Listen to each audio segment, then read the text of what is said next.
Notwithstanding, I will also move with the obligation to the Liberian people that it is also good that I've come, having been bona fide member of the Forum for the Establishment of the War Crime Code in Liberia, and coming here too will be better to elucidate some of the things that people need to know in this country that were hidden, that disappear in history of our country. Ladies and gentlemen, I commence.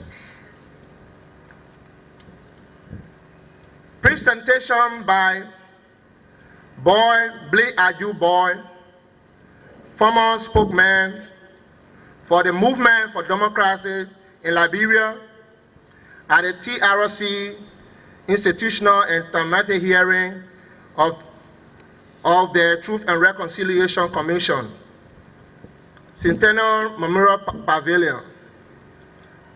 Mr. Chairman and Honorable ladies and gentlemen of the TRC Truth and Reconciliation Commission, representatives of the various youth organizations, my indigenous mothers and fathers, brothers and sisters in Radio Land, distinguished ladies and gentlemen, I greet you in the name of the lasting peace and good governance.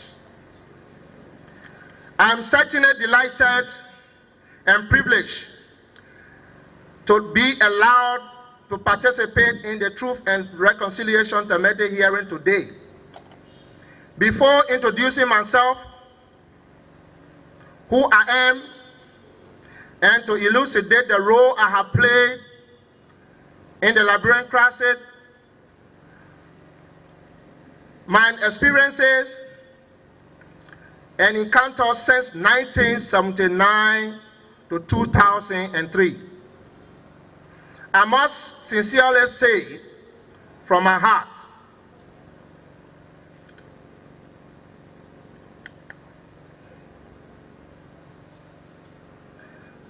first of all, that I'm sorry. I'm sorry from my heart for my participation in the war and my involvement with the two fighting groups, the Armed Forces of Liberia and the Movement for Democracy in Liberia model. I'm sorry because life and property were destroyed, leaving many people homeless, and the physical disability of former combatants and armless civilians in our country. I say I'm sorry to that woman who, because of the war, her child had entered into prostitution.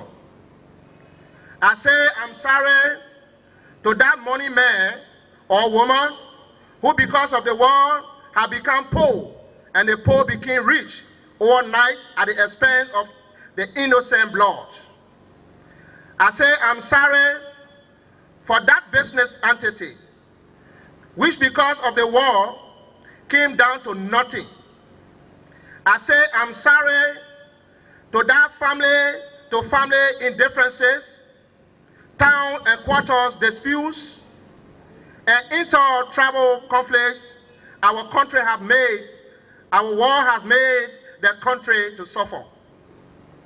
Greatly, I am sorry for my very self. To disobey God, may the Lord have mercy upon me.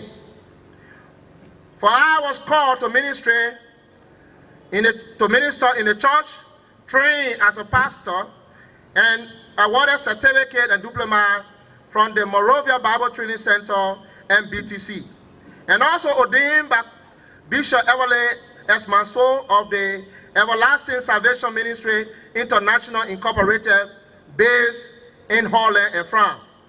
Let God forgive me. Ladies and gentlemen in Radio Land, I am former Rebel General Boy, Blair Adju Boy, and military spokesman / co-chairman for the Movement for Democracy in Liberia, MODEL.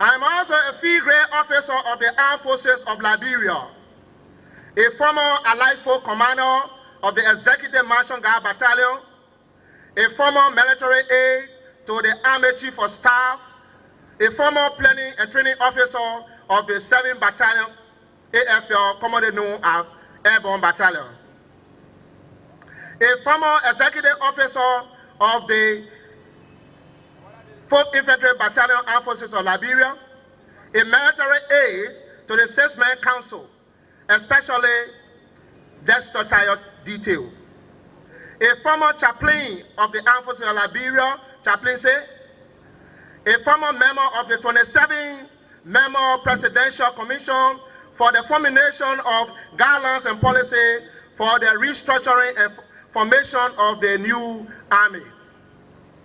Educational background. I am a 1987-88 graduate of the Zetru Multilateral High School, achieved certificate and diploma. Also, a diploma achieved in the Uniform Code of Military Justice, UCNJ, 1991-92. I achieved certificate and diploma in gospel ministry. With the stature in the things of God, I hold a degree, BA. I'm a born again. Regarding I am presently sophomore student of the University of Liberia Business College, reading management, major in public administration minor. Boy, Blair Adju Boy, involvement in the Armed Forces of Liberia. I was inducted, I repeat, I was inducted in the Armed Forces of Liberia in July of 1979 on Special Order Number 9 as a musician, to be specific, in the band unit.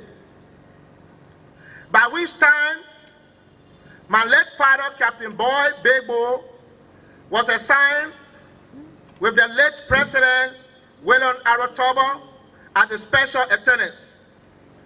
Before President Toba, my father was with President William V.S. Stockman as a special bodyguard. When Stockman died, my father, President Toba, took my father for his performance and trusted him. While we were still rehearsing our band skill at the Barclay Training Center, BTC, President Toba visited Bensonville on the 9th of April 1980. While the President and his team of officers were visiting the province of Bentor, General Charles Riley called my late father to acknowledge the Commander-in-Chief, CRC, to come down to Monrovia because the Progressive Alliance of Liberia PAC supporters were planning a mass demonstration on the 11th of April 1980, which was on Friday, to be specific. That very day, both the President and my father left for Monrovia to the Executive Mansion. My father, Captain Boyd, was on first shift, which ran from 8 o'clock a.m. to 4 p.m. Because of Major Gleifros's illness, the commander of the second shift, Captain Boyd, my father, was called by President Toba to still serve that Friday, the 11th of April 1980. My late father, Captain Boyd, accorded with the President. Subsequently, Colonel Willie G. Dennis, the executive officer of the Marching Guard Battalion at the time, called my father to be aware that there were some unusual activities around the executive marshal. Within that time, my late father had already asked the late President Tobo to get something at his house to be back immediately. While he was on his way back to get to the president's suite floor, he came across some group of enlisted men asking him to join them to make their coup successful. My father said he could not betray the oath that he took to protect the president and the state. In that movement, he was killed before reaching the president. After they have killed my father, they overpowered the president and killed him as well. Mr. Victoria Tobo was arrested and confined behind the executive mansion, where I was detained as well as prisoner. Private First Class PFC Harry S. Johnson, one of the senior members of the People Redemption Council, who later became captain and further commissioned as lieutenant colonel, was one of my uncles who participated in the 1980 coup. Lieutenant Colonel Johnson negotiated my release from jail on the 11th of April on Sunday morning. When I was released, immediately I moved towards the executive garden, where the progressives and the PRC members were arranging government, where the progressives and the PRC government were arranging government, not seated, not positioned rightly, but standing up rushfully, making a government. When I got there, I asked permission from Father Evani, may his soul rest in peace, to help me request my father's body. As I approached them, I appealed to them and they refused and told me that my father and the president will be buried together. My father died with power and defended the Constitution. Yet today, when the Tobo returns, the children of Tobo return, the name written on the mass grave, my father's name, were omitted. Why should my father die and he is not recognized for his loyalty?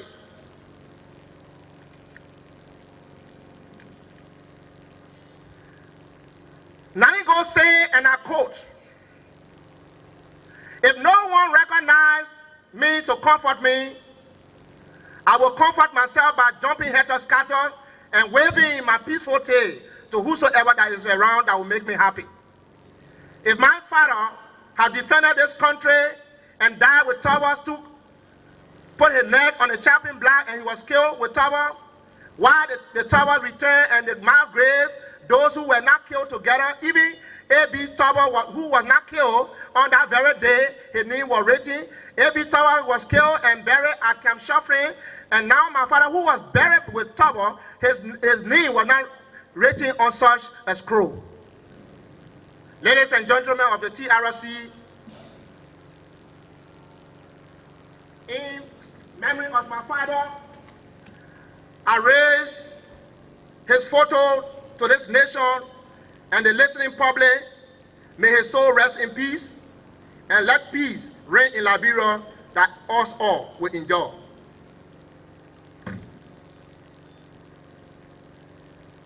Honorable commissioners and listening public, having bore the pain regarding the death of my father, my mother and family advised me to leave the military.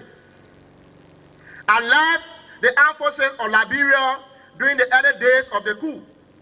The People Redemption Council had no good intention since the coup was afresh. I accorded with my mother, advised and left the armed forces of Liberia on absent without leave, shortly AWOL.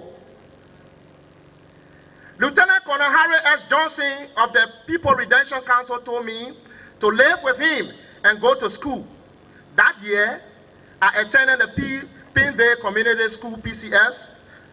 Following year 1981, while I have forgotten about the armed forces of Liberia, Colonel Johnson, who had just returned from the United States on agricultural sector meeting, after 3 days, my uncle called my attention to inform me about unusual misunderstanding within the People Redemption Council. But he said, but he is not in favor of any breakdown, and he said, and I quote, "My son, if there should be anything to happen while I am away from Monrovia, please do not fight for property, but rather take my children from the town and carry them to Grand Jide immediately, because I am leaving for the interior tomorrow," unquote. Ladies and gentlemen of the Truth and Reconciliation Commission, after 3 days, a coup was announced, implicating my very uncle, Colonel Harry S. Johnson, Thomas Wesson, Nelson Toes, and others. Fellow Liberians in Radio Land, the 1980 coup was real coup. 1981 coup was real coup, against those. The PRC government, because Thomas G. Kuwamba will not go, Nelson Toe and my uncle Harry Johnson were best of friends, and they were always together.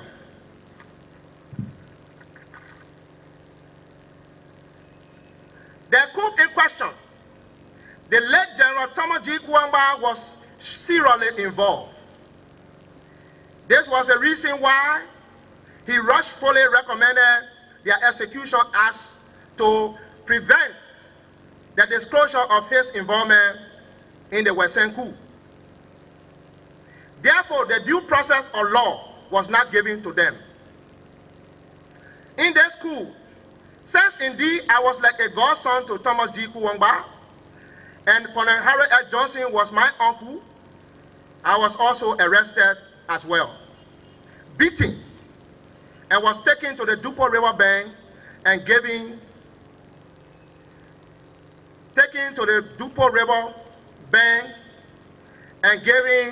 further VIP treatment. Just within that time, Colonel Gamen, who believed to work with my late father before, immediately intervened for my release, because according to him, I was innocent. After the death of my late Uncle Johnson, I finally left Monrovia for Grand Jide, and I attended the SUA Memorial Institute and the Zouadrou Multilateral High School from 1982 to 1987.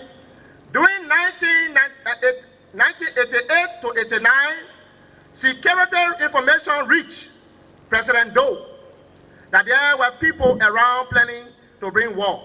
Other sources confirmed it from Nimba County, to include Chief Jared Goyon from Nimba.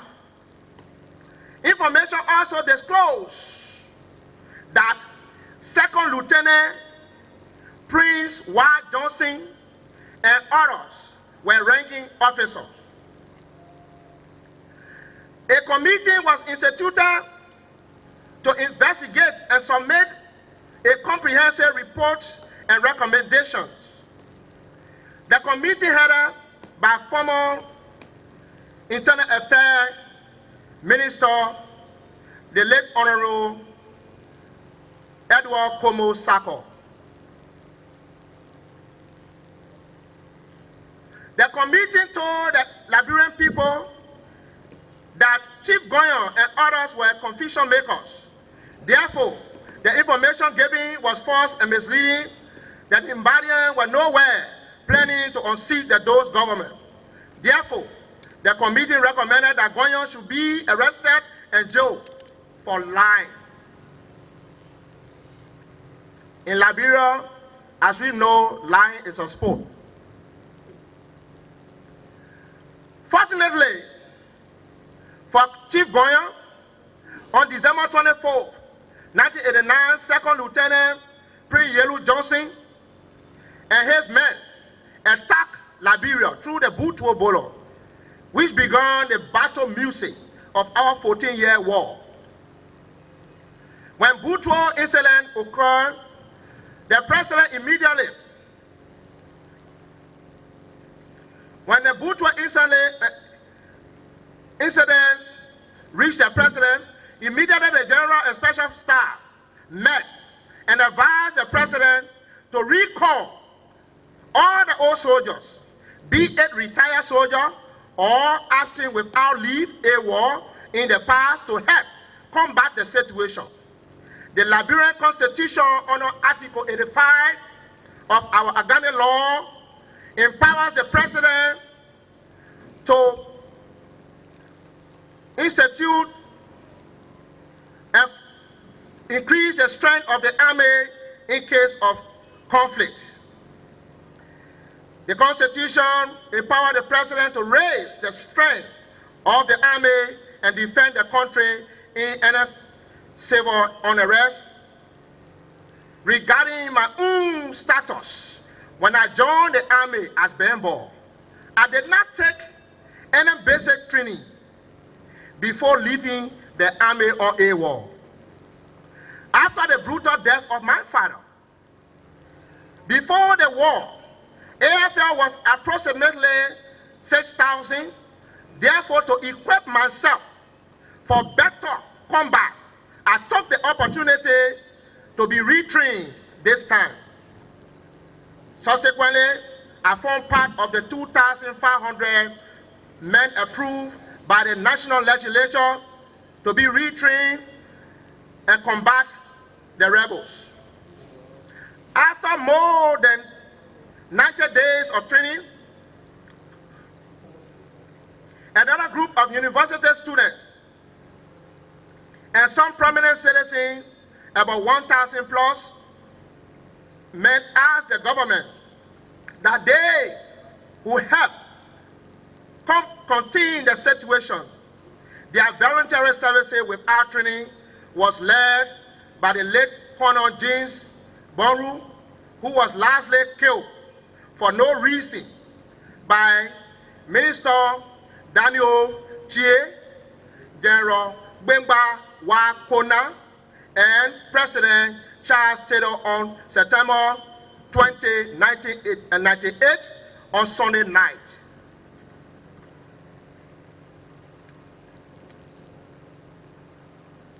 I was selected among the recruits to serve as First Sergeant for Company B of 1st Infantry Battalion. Upon my promotion, I was sent to Grand Bassa and Lower Minima to adequately combat the enemy. While combating the strong forces of the National Patriotic Front of Liberia, NPFL, my platoon commander, First Lieutenant D.Z. Fogba, died in the process. And I was asked by General Smith to lead the platoon until otherwise ordered. I was later recalled to the executive mansion by the late President Samuel Doe through General Charles G. Drew Sr. and was at the Allied Force unit as commander with the rank of First Lieutenant. Fellow Liberians, as we all know, that international conspiracy against Doe was so heavy, such that even some soldiers of the armed forces of Liberia were leaving their mother unit, taking off uniform, running to exile, or joining the enemy forces of the NPFL, National Patriotic Front of Liberia, and the RNPFL, Independent National Patriotic Forces of Liberia. As the combat got really serious and spread all over the country, Springfield FE was a limit for fighting the enemy of the NPFL, while the Benson Street Hill was a combat line between the Armed Forces of Liberia and the IMPFL led by 2nd Lieutenant Prince Yellow Johnson. Before the death of President Doe, our promoted captain, the deception of the international community that led to President Doe's death, deceptive seed by the international community in presence of Mr. Sally Thompson, fellow Liberian in Radio Land. Before I dwell on the death of President Doe, let me ask an open question. Who brought Mr. Sally in the picture? I repeat, who brought Mr. Sally Thompson in the picture? Who was he before? Was it a real meeting organized? My own answer would be no. It was a set-up. Doe did not die because of so-called meeting at a port. Doe's death was arranged by some magic hands. I repeat. Doe did not die because of the so-called meeting at a port. The late President Doe, may his soul rest in peace, died because of the arranged instrument of this magic hand behind the scene. Because of the pressure from the international community against President Doe, the late president was forced to agree to leave the country on September 9, 1990, and he was delivered to Prince Johnson as the gift for their plan. Why do I say this? Ladies and gentlemen, outside of Liberia, and also listening public, why do I say this? When Doe was captured, he was traveling with his clothes and some personal belongings, of which evidence 2nd Lieutenant Prince Johnson was wearing around here masquerading, and also in Nigeria that Doe bought him clothes after his death. People of Liberia, it was better for Doe to die in his protected executive mansion with honor than to die in cold blood and his flesh to be masticated while his skull placed on private officers' decks during the Corway War. Members of the commission, when Doe died September 9, 1990, the next day, on the 10th of September, ECOMOG again, I repeat, after carrying Doe to the port with their plan, whatsoever marching hand that masterminded the death of Doe, again, ECOMOG planned with Prince Johnson, planned with 2nd Lieutenant Prince Johnson to desegregate the crown people and the soldier defending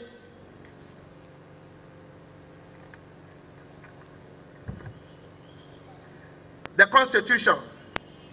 That day, one Captain Kojo, as he called himself, brought 3 ECOMOG trucks announcing that the President of Nigeria sent a ship to take away Doe's immediate family to Nigeria. People entering those trucks while people going to the port again. Many trucks and some ammo tank had IMPFL soldiers dressed in ECOMOG uniform, and 2nd Lieutenant Prince White Johnson was placed in one of those ammo tanks. Their plan were, if those tanks enter the executive mansion ground, they will open suppressive fire to take power by force. Fortunately for them, Because I want to say fortunately for them, because if they have entered the executive mansion, they would have met resistance. Because the executive mansion at the time was fortified by God himself. Because nothing was there, men was reduced, strength was reduced, but God was fighting the battle. They did not enter. Also, fortunately for us, Brutal Konentele, I repeat, Brutal Konentele of the AFL and I was around. We prevented them entering. No one concerned about the many people Prince Johnson and Ecomo killed at the port after those deaths. I repeat, no one is concerned about the many people Second Lieutenant Prince Johnson and Ecomo killed at the port. No account is given in any human rights forum, or no account is given in any human rights boast concerning the people that died, only because they are crown people. Equally as I regret the killing of the innocent people as the Lutheran church compound that raised concern in the heart of every Liberians and international community. But one thing I want to ask you, the blood of the crown people is not mineral water. I repeat, the blood of the crown people is not mineral water or orange juice that anyone can get at any time without a cost. No one is more Liberian than the other. If there is capital Liberian and small Liberian, we will have learned it in primary school. As people die in Lutheran church, we are sorry they have family and they lost their relatives, but equally so other people die in other places, massacre and other killing, brutal killing happen in other parts of this country, but we are only concerned about Lutheran church, but also we are concerned about the people that died there, and we regret those who partake in the killing of those people. God will bring them to light. When they got to the port, Second Lieutenant Prince Wyatt Johnson videotaped them and identified more than 62 persons, including Saint Tode and Peter Thomas. Colonel Samuel Vanny also identified Thomas G.S. Doe's wife and had a child with her. That led to Doe's death on September 18, 1998. Let me make it clear. Doe never went to the port, but his wife went to the port. And she was so beautiful and charming. Vanny never saw any woman on earth and in heaven before. He took her and married her and had a child by her. And because he never wanted the woman to go back to her husband, he found every means to kill this innocent man. May his soul rest in peace.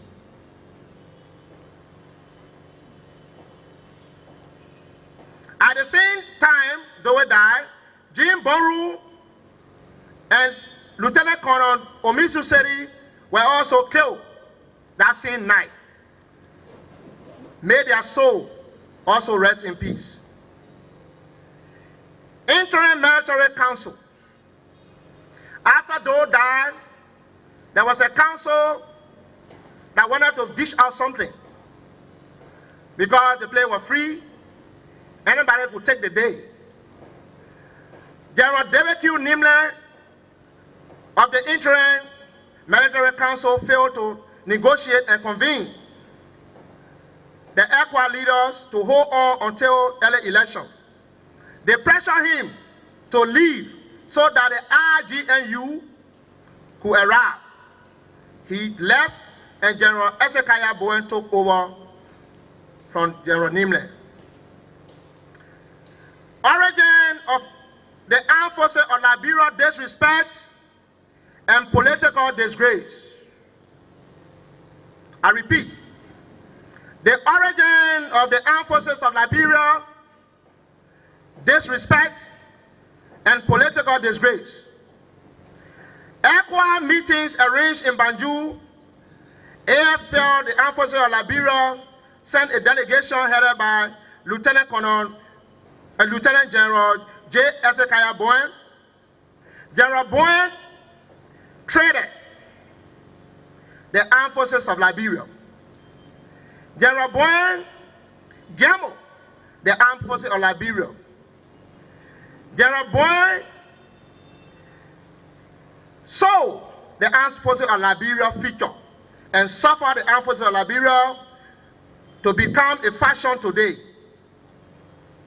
Was it wrong for a military to defend its constitution? The Armed Forces of Liberia has a specific dedicated mission constitutionally and clarified status, which involve the following. The Liberian military operates under a unified command structure that is always subject to the constitutional surveillance authority of the states.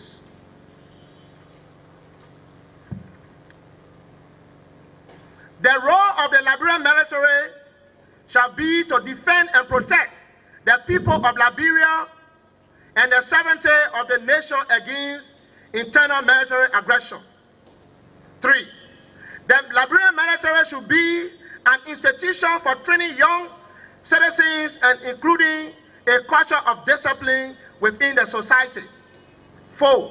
The Liberian military shall be structured to assume responsibility for setting the standard and guideline for civil work and infrastructure development of our country. 5. The Liberian military should have the capacity to undertake international peacekeeping mission and to provide support for the disaster and humanitarian relief work at home and abroad. 6. The Liberian military should have the reserve capacity to provide under strict guideline temporary intervention to avert or to control the effect disaster. Fellow retired soldiers in Radio Land, I salute you. While in Banjul meeting, some Liberian politicians considering themselves progressives were, with the influence of some mild facilitators, misled General Ezekiah Bowen and his delegation to agree to the Armed Forces of Liberia factional status, and also promised the delegation one ministerial position, leaving the rest of the army in a vacuum struggle. General Bowen symbolically presented the nation key to the RGNU government of Dr. Amos Claudius Soyo. AFL being a fashion, all Liberians were happy. I repeat, AFL being a fashion, all Liberians were happy, regardless of the breach of the Constitution, knowingly that AFL is a national army, but all Liberians were happy. No one was concerned that Constitution was violated. If AFL is a fashion, like other fashion, why now, I repeat, if AFL is a fashion, like other fashion, why now it can be retired or pension? There are many fashions around here. We have the MPFL, we have the IMPFL, we have the ULIMO J, ULIMO K, LPC, and Model. The fashion AFL yesterday, today, you are pensioning them and you are retiring them. I'm asking you this question, I'm not against it. I say bravo to whosoever that is pensioning them, but it is very unfair that yesterday you said this person was black, and today you are saying they are white, you can work with them. Why yesterday you condemned them and today you're trying to get them peanut money?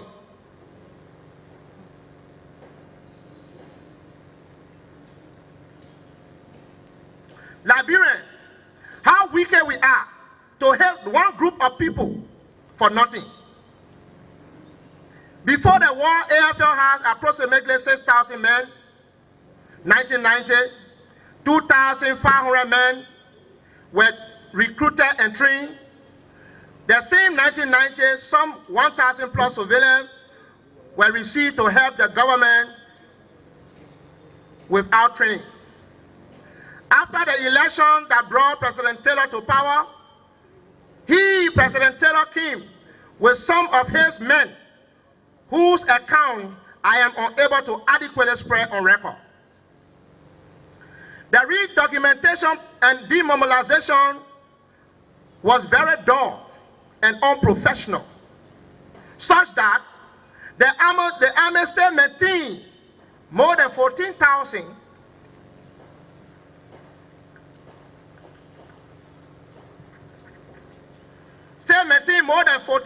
men on payroll.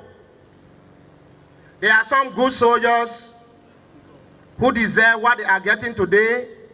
Maybe the Liberian people have realized that they are national army, so therefore they should receive that just benefit. I'm not against that. I praise God for that.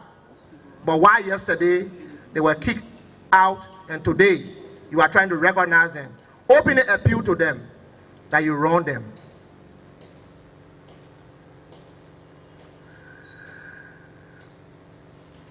$14,000 men on payroll. Is it that no soldier died? Even the documentation did not take into account of the following group of soldiers. 1, records of the pre-war soldiers. 2, records of the 1990 2,500 recruits that were trained. 3, the volunteered 1,000 plus untrained civilians. 4, the Taylor ATU, demon forces, militias, and son of the devil, SOD, brought into the army by General Bimba Wakona through Taylor directive. These 4 groups of soldiers were to be screened by records to determine when a soldier joined the armed forces, what was his previous rank by records on the 2015, which should have been in the Defense Ministry and the Brigade's headquarters. During the redocumentation, everyone quoting their own ranks, their date of enlistment. If the General and Special Staff can tell me that the records were destroyed from defense during the war, but brigade was not burned, where are the records? During the redocumentation process, anyone could come from West Point and say, I was in the army, and I was holding so, and that rank.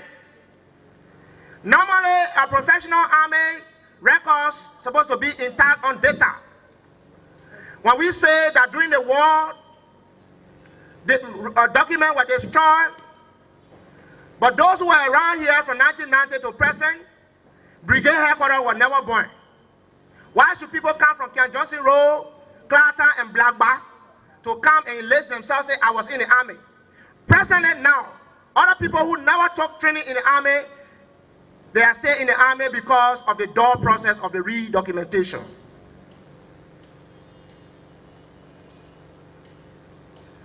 Fellow Liberians, I knew that everything that is not done properly is not done at all. This is the reason why I, Bob Bleju Board, being a bona fide AFL personnel, decided not to go to any process of such dull scenario to be part of it, because history will judge me for not correcting mistakes that have been done in the past, and I will be asked, and my children unborn will ask me. This is the reason why I have not gone there to take any money to be in any of their gathering, for me to be spouted, to take any father that is not well given.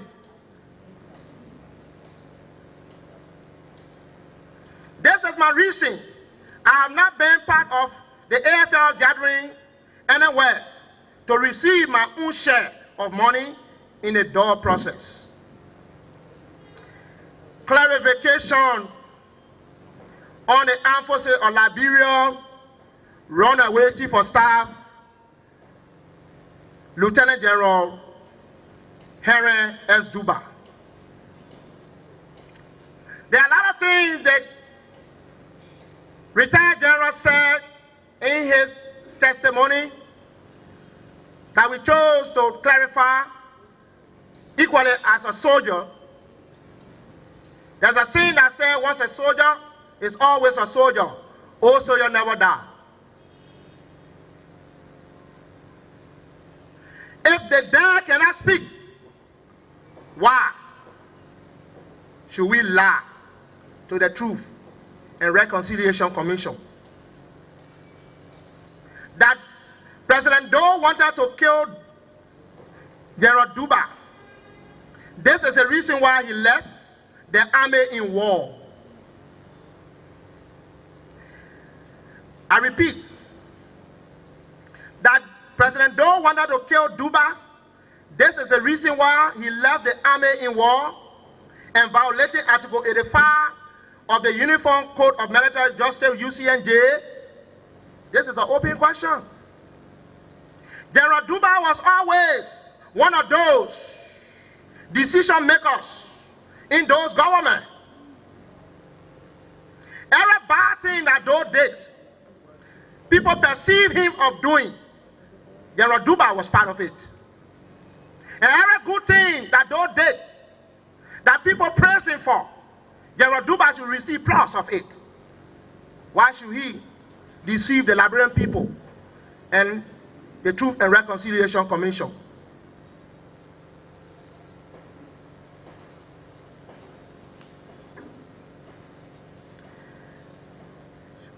He should not deceive the Liberian people in his testimony that Doe wanted to kill him.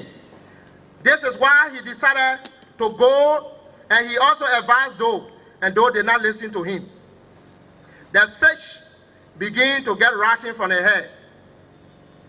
The Armed Forces of Liberia problem you are facing today, it is not President Helen Johnson as an individual that's suffering you. Your benefits and other rights that you're supposed to be given according to law and by laws, it is because of the small brain of the military that we had at the time suffer you to go this route. But the small brain of the Ministry of National Defense and their so-called ill advisors, together with the Liberian people's perception about the Armed Forces of Liberia, I would like to say, militarism is not depending on one computer literacy achievement. The Liberian people perceive the AFL to be crown people, dominant crown people. The Liberian people perceive the AFL to be those remnant soldiers only committed to Doe. There were other soldiers who were not crowned and were dedicating their services to this nation under the Constitution that protects every one of us.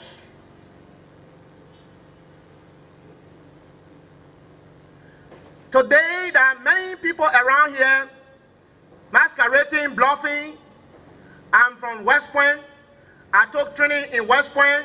I'm a West Point trainee. I'm from Fort Benning, Fort Turkey, and what sort of Turkey? There are equally some other trained people who never went to Fort Benning, who never went to Fort North and other institution of military academy, but yet they can deliver the goods that require during the time of crisis. The Army is a unique organization with a defined structure in terms of operation.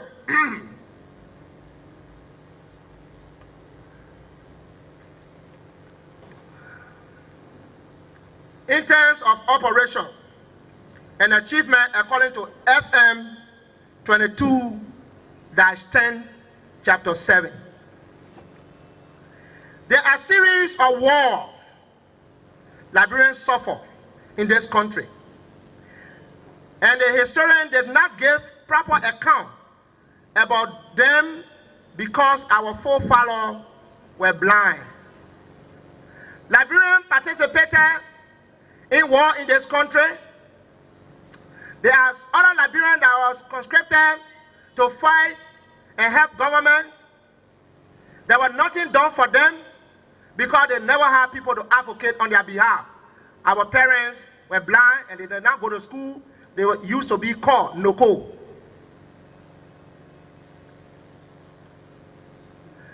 One, during President Arthur Barclay Frontier Foe Mutiny, 1909. Mutiny is the uprising of soldiers disgruntled against government. And when the soldiers all rise and be disgruntled, they are charged under the UCNJ as mutiny.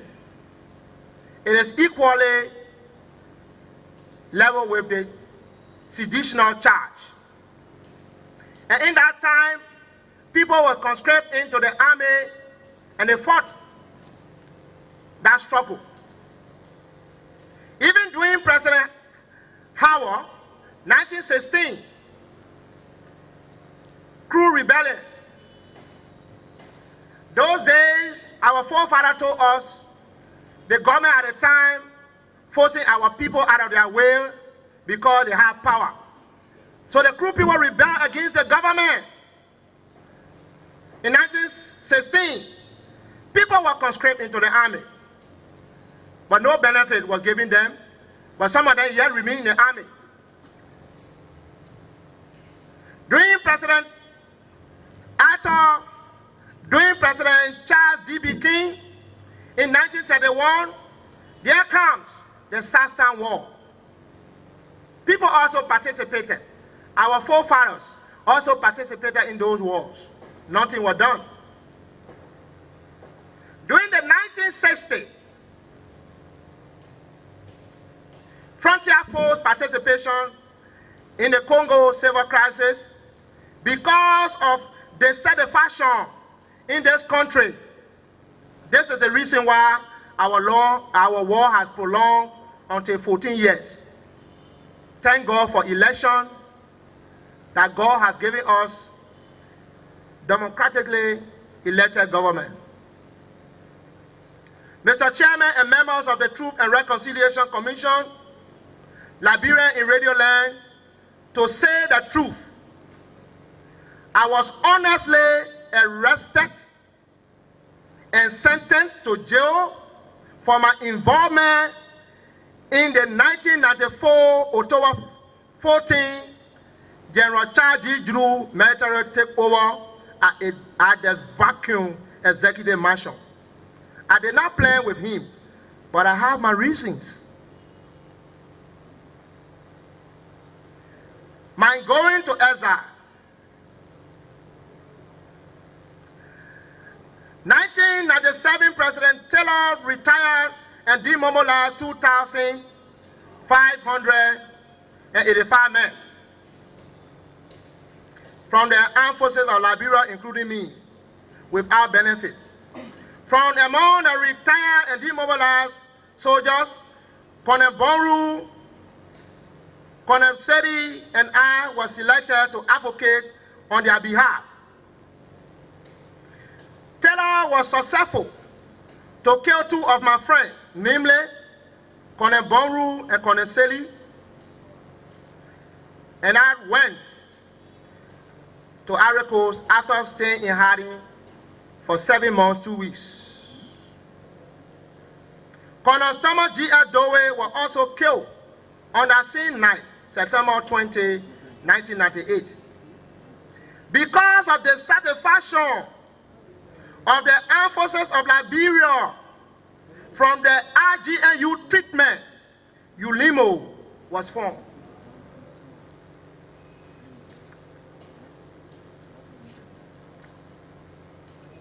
Because of Dr. Sawyer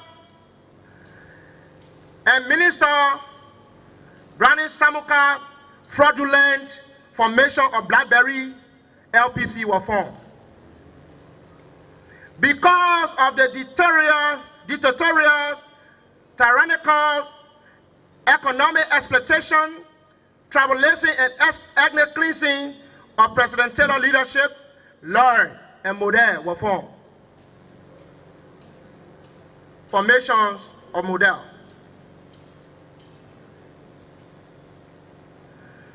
Mr. Chairman and members of the Truth and Reconciliation Commission, people of Liberia in Radio Land, Model did not come from heaven as God provided manna for the people of Israel. Model came from somewhere. The movement for democracy in Liberia, Model, was never known only during engagement of March 23, 2003, battle in Salmi. To be very brief, Model rule came from the diasporas somewhat between 1992 to 93. An organization named New Horizon and New Direction, based in the United States, was formed. According to Thomas Nimlen Yaya, the organization was supported by other Liberian and non-Liberians in the diasporas. This organization made serious effort to settle peace with Taylor on round table that did not work. One, Mr. Johannes Zlin, the original chairman of Model, and the co-chairman, Thomas Yaya Nimlen, decided not to talk anymore with Taylor, but to fight him one day.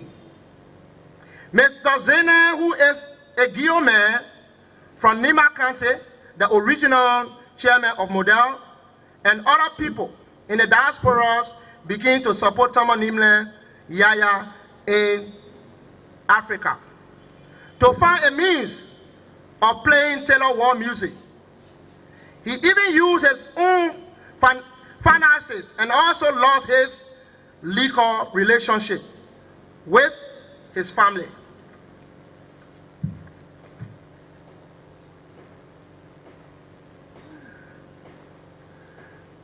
Honorable T.Y. Nimlen tried in 3 West African states to see how best he can tune this music that Taylor bestly dance. Namely Sierra Leone, Guinea, and Ivory Coast, he decided to go back because he did not succeed and wait for God's time. Honorable Nimlen contacted the following persons in their respective countries of exile. Atta Bebo in Guinea, Amon Chai and Philip Padier both in Ghana, H. Wallace Solo Dennis and Bob Bliju Bob both in Ivory Coast.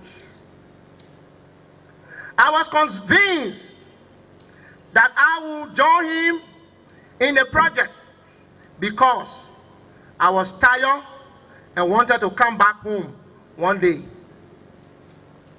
Model engagement in battle. The movement for democracy in Liberia started her operation on March 23, 2003 in Salmi near the Ivorian border. Model successfully took 7 counties and some districts in Nima within 3 months, few weeks battle. Namely, Grand Gira County, River G County, Maryland County, Sino County, Grand Cru County, Grand Bassa County, Riverside County, and some part of Nima County. The standard operation procedures of Model SOP. The SOP includes the following: the financiers and political wing; 2, the military structure; 3, the standard rule and guidelines of Model; 4, mission, objective, among others.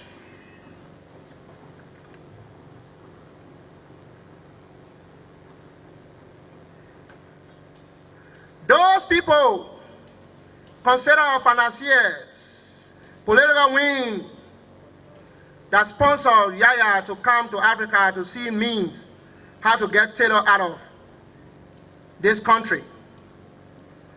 They include 1. Johannes Lane, Yahya Nimle himself, Philip Dwey, J.D. Slanger of Maritime, George Camille of Agriculture Ministry, Dean Wesley of Forestry, John Collins of RIA, and also our Right Reverend Samuel Lu and others. The marital structure of Model is arranged in such a way that we will have good commerce control. Model started with battalion structure, which include the following officers: battalion commander, executive officer, headquarter and headquarter commander, various fighting units with military spokesman in presence of boy, bleed you boy, and S1 office, S2, S3, and S4.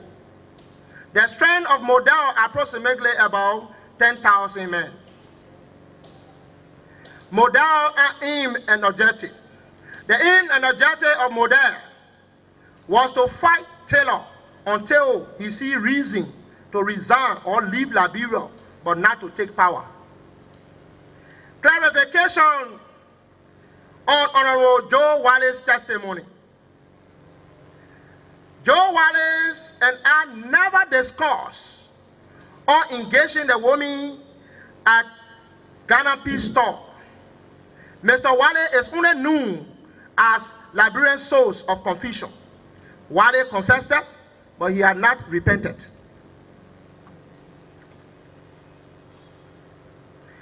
Clarification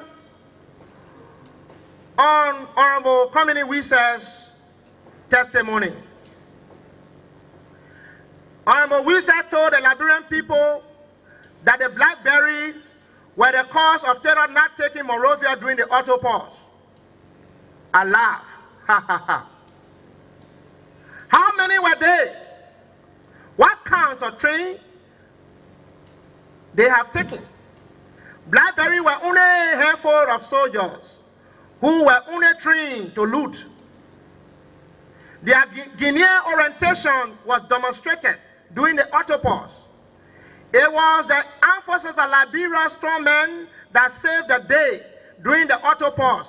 Bravo to the following AFL commandos. I salute you. Colonel Sekajiwo Koto, I salute you. Colonel Wallo Mnagbe, I salute you. Colonel Willie Dessing, 7th Airborne Battalion, I salute you.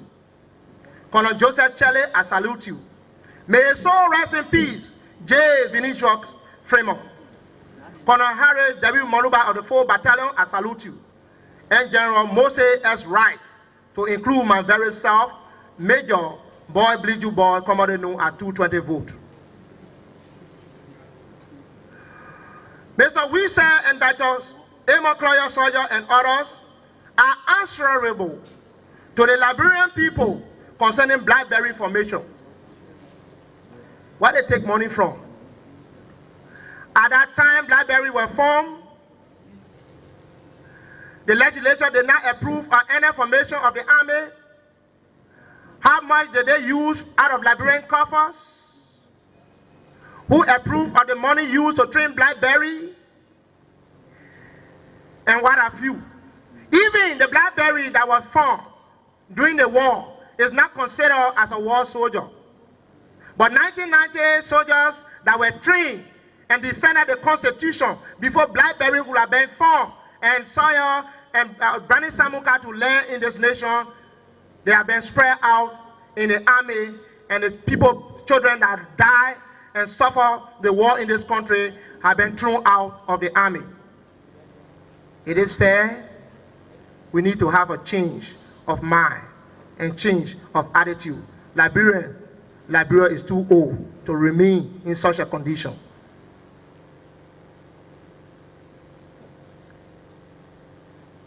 Clarifications on Dr. Sawyer deals. Clarifications on Dr. Sawyer deals with Second Lieutenant Prince Yellow Johnson. Dr. Sawyer and Second Lieutenant Prince Yellow Johnson was always in deal. Even November 30, 1990, Prince Johnson demanded the commanding general position. And the only alternative to this position is to attack the Barclay Training Center and remove the perceived Crown soldiers. How possible? Again, I repeat, how possible? When Emma Sawyer arrived, the armed forces of Liberia were already eating rice. How possible? When the issue was brought on the table, Dungoyaru, the ECOMO commander advised them and said, do not attack the AFL at BTC. And he was told that Prince Johnson can make it. Within an hour, he will take over the BTCs. And this very day, the 30th of November 1990, Prince Johnson marched on BTC, and he was very unsuccessful. And the deal was, when you go and fail, do not come back. People of Liberia, when Prince Johnson went, he saw what he saw, and he retreated. While on his way, the Guinean ECOMO flushed out his men. Luckily for me to know Prince Johnson was not among them, his life was safe. But this was a set out that Taylor wanted to, Sawyer wanted to kill him, because when he go to the barrel, he would have died.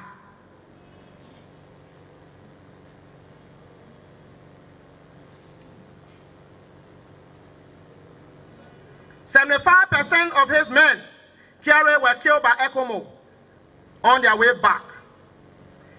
It is true that Sawyer wanted to kill Prince Johnson. That was a set-up. Even money was issued in the AFL corridor that Prince Johnson should be ambushed. I'm a witness.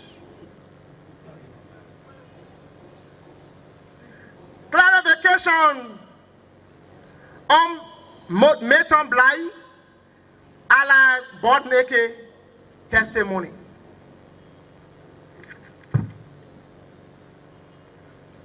According to Mayton Bly, alias Bodneke, among other things, he said, and I quote, "I Bodneke killed over 20,000 plus Liberians. Our members of all the 11 Brothers Society in the Southeast region. I and Doe buried the flag of Liberia and the seals in the Jida Mountain," unquote. Who was born naked during those time? Why should he lie on himself? When he became general of Ulimo J, when he became known and prominent April 6, 1996, because of his ugly, sensible May organ displays that time of his nakedness. I repeat, he became prominent and known April 6, 1996, because of his ugly, sensible May organ displays that time of his nakedness. Biblically,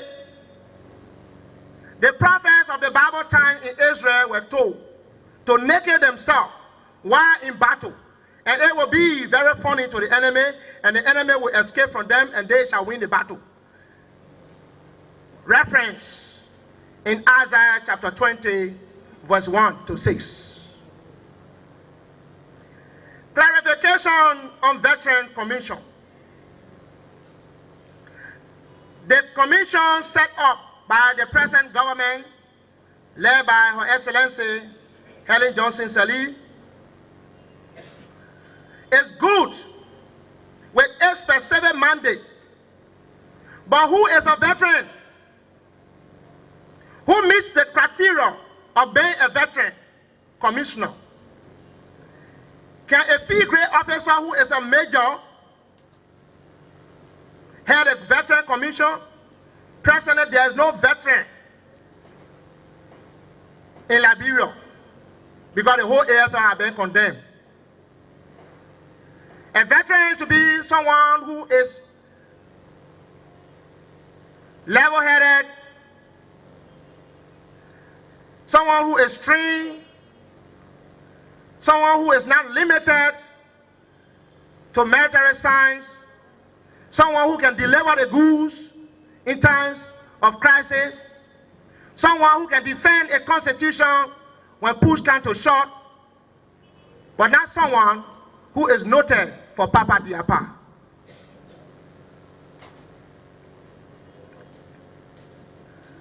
Reverend Edwin Lord is not a veteran. We have other generals to include General Sonny Way, and other qualified generals are still alive. Why should we use a field grade officer to be a veteran commissioner in this country after AFL has been condemned? I would like to leave this time to ask me any question from anywhere of your knowledge, even a child unborn. We shall state his or her name. Thank you very much. To leave you, I want to leave the stand and sit to relax myself as I presented my statement to answer to your question, if you will permit me.